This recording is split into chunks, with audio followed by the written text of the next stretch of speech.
Violet Jessop nació lejos del océano que más tarde marcaría su destino. Nació en Argentina, a fines del siglo XIX, en una región donde la tierra parecía más confiable que el agua, donde la vida se medía por las estaciones y no por las mareas.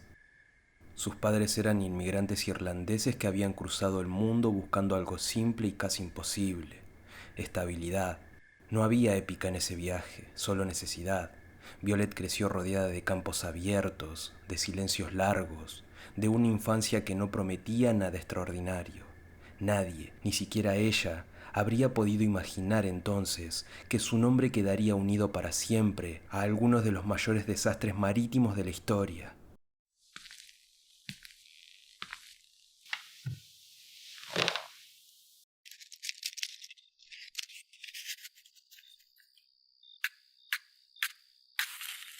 Desde muy pequeña, su cuerpo parecía contradecir cualquier idea de fortaleza. Cuando aún era niña, enfermó gravemente de tuberculosis. En aquella época, esa palabra era casi una sentencia. Los médicos fueron claros, fríos y prácticos. No esperaban que sobreviviera. Prepararon a la familia para lo peor. Violet escuchó esas conversaciones sin entenderlas del todo, pero entendiendo lo suficiente como para saber que el mundo ya la estaba dando por perdida. Contra toda lógica, contra todo pronóstico, su cuerpo resistió, lentamente, con dificultad, pero resistió. Esa fue la primera vez que sobrevivió cuando no debía hacerlo. Nadie lo notó como algo especial. Fue solo una niña que no murió. La vida, sin embargo, no se volvió más amable después de eso. Su padre murió cuando Violet aún era joven, y con su muerte se desarmó el frágil equilibrio de la familia. Su madre quedó sola con varios hijos y tomó una decisión que cambiaría el rumbo de todos: dejar Argentina y volver a Europa. Inglaterra no era una promesa, era una última carta. Violet era todavía muy joven cuando cruzó el océano por primera vez, sin saber que ese mismo océano sería años más tarde escenario de miedo, de caos y de silencio. En Inglaterra, la realidad fue dura, no había espacio para la nostalgia ni para los sueños largos. Había que trabajar. Violet estudió lo que pudo, aprendió idiomas, observó. Su madre consiguió empleo como camarera en barcos de pasajeros, una de las pocas opciones disponibles para una mujer sin recursos en aquellos tiempos. Violet veía esos barcos como algo lejano, casi como mundos flotantes reservados para otros. Pero la necesidad no suele preguntar por deseos. Cuando su madre enfermó, Violet ocupó su lugar, no porque sintiera vocación, sino porque no había otra alternativa. Entrar a trabajar en una compañía naviera no era glamoroso como muchos imaginan hoy. No era lujo, era disciplina estricta, jerarquías rígidas y jornadas largas y una constante sensación de no pertenecer. Violet era joven, pelirroja, de rasgos suaves. Para conseguir el trabajo tuvo que vestirse de manera más austera, aparentar más edad, borrar cualquier rastro de juventud que pudiera interpretarse como distracción. En esos barcos, las mujeres no eran protagonistas, eran parte del mobiliario humano que sostenía la ilusión de confort. El mar comenzó a formar parte de su vida de manera silenciosa, no como amenaza, sino como rutina. Días largos, noches tranquilas, pasajeros que iban y venían sin mirarla realmente. Violet aprendió a moverse entre ellos como un fantasma eficiente. Escuchaba historias, risas, preocupaciones ajenas. Mientras tanto, el océano seguía ahí, constante, inmenso, indiferente. No había señales, no había advertencias, nada hacía pensar que ese entorno, aparentemente controlado, estaba destinado a romperse. En 1911, Violet fue asignada al RMS Olympic, uno de los barcos más grandes y modernos jamás construidos. Era un símbolo de poder, de tecnología, de confianza absoluta en el progreso humano. La idea de que algo pudiera salir mal simplemente no existía. El Olympic no era solo un barco, era una declaración, y Violet estaba ahí, una trabajadora más, caminando por sus pasillos sin saber que estaba entrando en la primera grieta de una historia mucho más grande. El accidente ocurrió sin dramatismo previo. No hubo tormenta, ni noche oscura, ni gritos anticipados. Hubo un choque seco, inesperado contra un buque militar. El impacto no hundió el Olympic, pero lo dañó lo suficiente como para romper esa ilusión de invulnerabilidad. Violet no resultó herida, cumplió su trabajo, observó el desconcierto contenido, los gestos tensos, la rápida reorganización para que todo pareciera bajo control. Cuando el barco volvió a puerto, la vida continuó. Para la mayoría fue solo un incidente.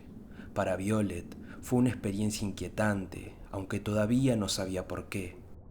Podría haberse ido, podría haberse buscado otro rumbo, pero volvió al mar, no por valentía, sino por costumbre, porque el miedo, cuando no se entiende, no siempre se reconoce como miedo.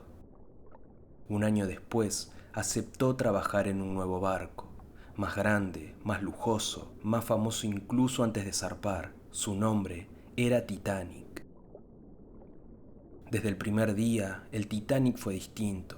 Todo era exceso, todo era afirmación. El barco no solo prometía cruzar el océano, prometía hacerlo sin esfuerzo, sin riesgo, como si el mar fuera apenas un detalle.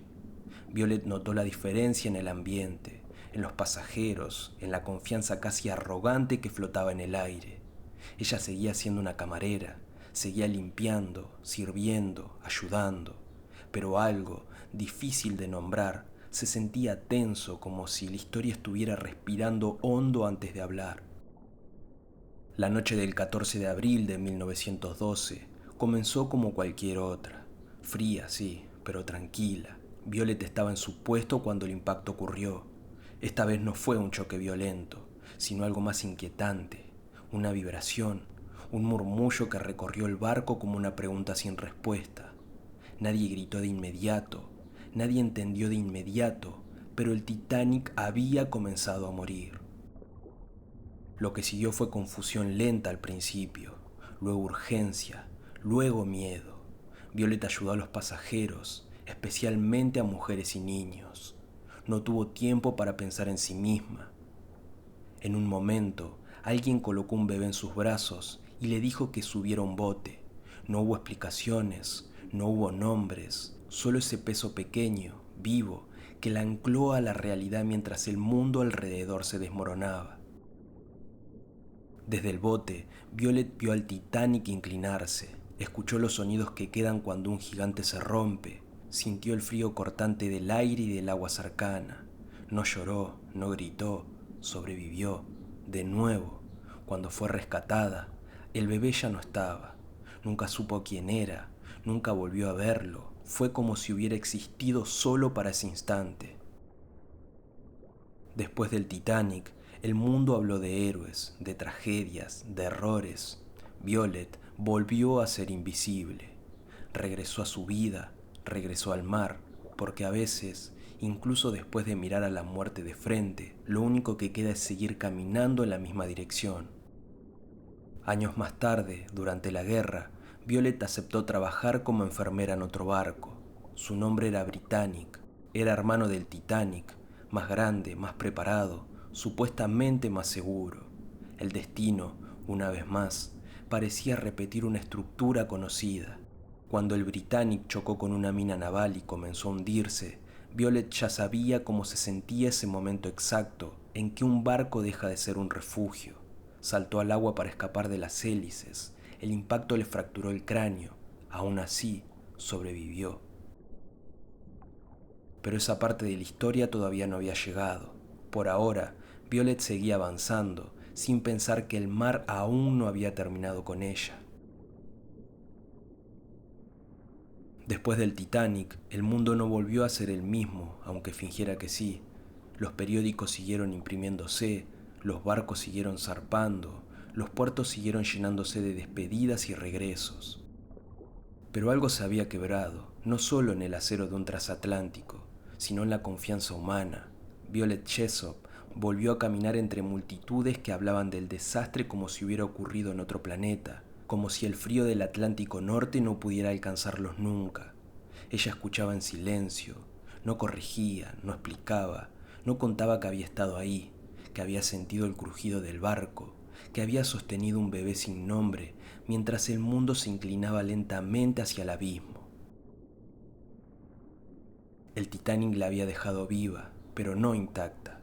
Había imágenes que regresaban sin aviso, sonidos que aparecían en mitad de la noche, una sensación persistente de fragilidad disfrazada de normalidad. Aún así, Violet hizo lo que sabía hacer, seguir adelante, no porque no tuviera miedo, sino porque el miedo, cuando se vuelve cotidiano, deja de detenerte, se convierte en un ruido de fondo. El mar seguía siendo su lugar de trabajo. Irse habría significado empezar de cero en un mundo que no ofrecía demasiadas segundas oportunidades para una mujer sola. Así que volvió a embarcarse, no en busca de tragedia, sino de rutina, de algo que se pareciera a la estabilidad. Pero el mar no funciona así, nunca promete repetición, y cuando la ofrece, suele ser en forma de advertencia. Cuando estalló la Primera Guerra Mundial, los océanos dejaron de ser rutas comerciales para convertirse en territorios hostiles. Los barcos ya no transportaban solo pasajeros y lujo, sino heridos, suministros, esperanza improvisada. Violet se alistó como enfermera, no por patriotismo exaltado, sino por una mezcla de deber, necesidad y una extraña familiaridad con la idea de estar en medio del caos flotante. El barco asignado era el HMS Britannic. Su nombre no era desconocido, era imposible no reconocerlo. El Britannic era uno de los tres grandes hermanos de una misma familia naval, Olympic, Titanic y Britannic.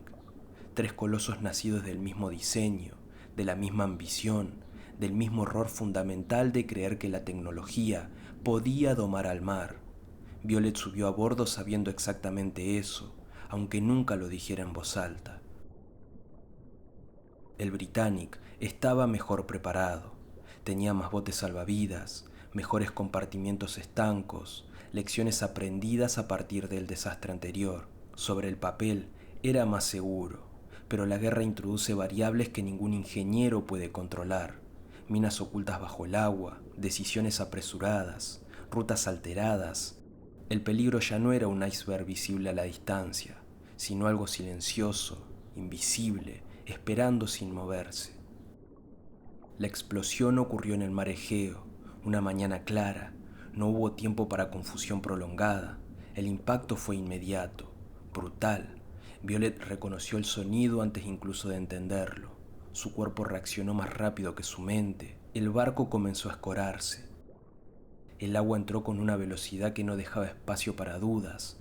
Esta vez no había lujo, ni música, ni ilusión de calma. Era un barco hospital, lleno de heridos, de camillas, de hombres que no podían correr ni saltar.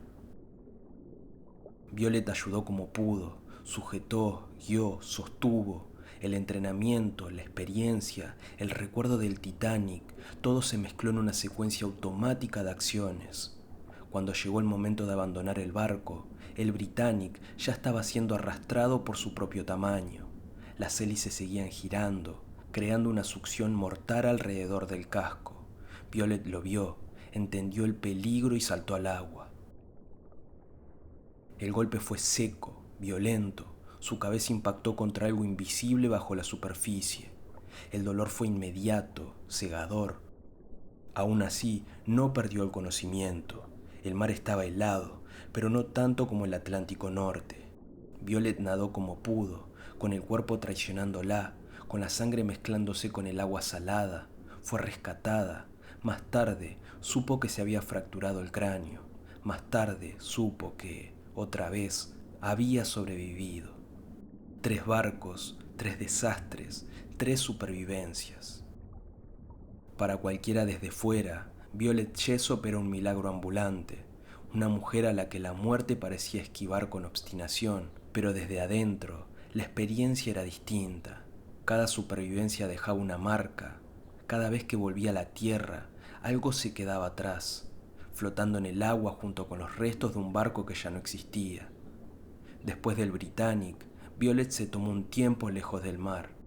No fue una decisión dramática ni definitiva, fue una pausa, un intento de escuchar el silencio sin que estuviera interrumpido por motores, sirenas o gritos lejanos. Pero incluso en tierra firme, el océano seguía presente, en los sueños, en la memoria, en esa sensación persistente de que la vida podía inclinarse de un momento a otro sin previo aviso.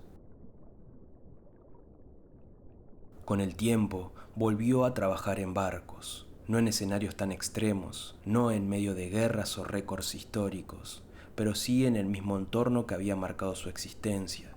Violet no hablaba de lo que había vivido, no buscaba atención, no construyó un relato heroico sobre sí misma. En una época que celebraba grandes gestas y nombres masculinos grabados en placas de bronce, ella eligió el anonimato. El mundo siguió avanzando, las tragedias se convirtieron en capítulos de libros, en fechas conmemorativas, en historias contadas una y otra vez desde ángulos distintos. El nombre de Violet Jessop casi nunca aparecía, y quizás eso era parte de su forma de sobrevivir, no solo al mar, sino al peso de recordar demasiado. Todavía falta algo, todavía quedaba una última capa de esta historia, no otro naufragio, sino la consecuencia silenciosa de haber vivido todos ellos. Eso es lo que viene después. Sobrevivir no siempre se siente como una victoria. A veces es solo una continuidad incómoda, una forma de seguir respirando cuando el mundo espera otra cosa. Violet Jessop lo aprendió con los años. Después del Britannic, después del dolor físico, después de los titulares ajenos, la vida se le presentó sin épica. No hubo homenajes, no hubo discursos, no hubo una multitud esperando escuchar su versión de los hechos. Hubo, en cambio, días comunes, silencios largos y una sensación persistente de haber visto demasiado. Violet volvió al mar, pero ya no de la misma manera. El océano nunca volvió a ser un escenario neutro. Cada cruce llevaba consigo una memoria acumulada, una conciencia permanente de que todo podía cambiar en segundos. Aún así, eligió seguir trabajando en barcos durante años, no porque desafiara al destino, sino porque esa era la vida que conocía, el único lugar donde su historia tenía sentido sin necesidad de ser explicada. Con el paso del tiempo, el mundo comenzó a transformar las tragedias en leyenda. El Titanic se volvió un símbolo, casi un mito moderno. Se escribieron libros, se rodaron películas, se construyeron relatos que buscaban respuestas claras, culpables definidos, finales ordenados, pero la existencia real no funciona así. Para quienes estuvieron ahí no hubo cierre, solo continuidad. Violet envejeció en un mundo que ya no se parecía al que la había visto nacer. Vio cambiar los barcos, las rutas, las costumbres. Vio cómo la tecnología prometía, una vez más, control y seguridad. Y quizás por eso nunca cayó en la ilusión.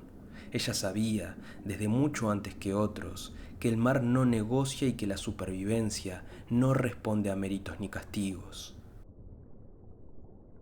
Durante décadas guardó silencio, no por olvido, sino por elección. Recién muchos años después decidió escribir sus memorias. No lo hizo con dramatismo ni con la intención de convertirse en protagonista de una historia extraordinaria. Escribió como quien deja constancia, como quien ordena recuerdos antes de que se dispersen. En sus palabras no hay grandilocuencia, hay hechos, hay distancia, hay una calma extraña, nacida de haber convivido demasiado tiempo con la idea de la muerte. Violet Jessop murió en 1971, a los 83 años, lejos del mar que había marcado su vida. Su nombre no fue figura en monumentos imponentes, no es recordada como una heroína de los relatos más populares, y sin embargo, su historia sigue ahí, flotando entre líneas, esperando ser escuchada con atención. Tal vez no fue especial porque sobrevivió 3 veces a lo imposible.